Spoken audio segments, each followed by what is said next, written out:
மகா சிவராத்திரி 4 சாம பூஜைகள் என்ன? அவை எவ்வாறு செய்யப்படுகின்றன தெரியுமா? முதல் சாம பூஜை. இந்த முதல் கால பூஜை படைக்கும் தேவன் பிரம்மா சிவபெருமானுக்கு செய்யும் பூஜையாகும்.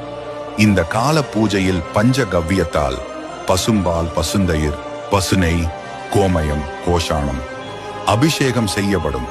இந்த காலத்தில் விரதமிருந்து பூஜிப்பதால் நம் பிறவி கர்மாக்களில் இருந்து விடுபட்டு நற்பலன்களை அடையலாம். இரண்டாம் சாம பூஜை. இந்த இரண்டாவது காலை பூஜையை காக்கும் தேவன் விஷ்ணு சிவபெருமானுக்கு செய்யும் பூஜையாகும். இந்த காலத்தில் பஞ்சாமிர்த அபிஷேகம் செய்தும் சந்தன காப்பு சாற்றியும் வெண்பட்டு ஆடை அணிவித்து அலங்காரம் செய்யப்படும். இந்த காலத்தில் விரதம் இருந்து பூஜிப்பதால் தன தானிய சம்பத்துகள் சேரும். மூன்றாம் சாம பூஜை. இந்த பூஜை சக்தியின் வடிவமாக அம்பாள் பூஜிப்பதாகும். இந்த காலத்தில் தேன் அபிஷேகம் செய்தும் பச்சை கற்பூரம் மற்றும் வில்வ இலையை கொண்டு அலங்காரம் செய்தும் சிவப்பு வஸ்திரம் அணிவித்தும் ஜாதி மல்லிப்பூவை கொண்டு அர்ச்சனைகள் செய்யப்படும். இந்த காலத்தில் விரதமிருந்து பூஜிப்பதால் எந்தவித தீய சக்தியும் நம்மை அண்டாமல் இருக்க சக்தியின் அருள் கிடைக்கும். நான்காம் சாம பூஜை.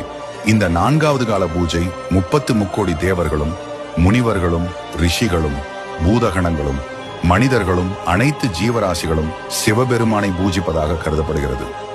குங்குமப்பூ சாற்றி கரும்பு சாறு என் பால் அபிஷேகம் செய்தும் நந்தியாவற்ற பூவால் அலங்காரமும் அர்ச்சனையும் செய்யப்படும்.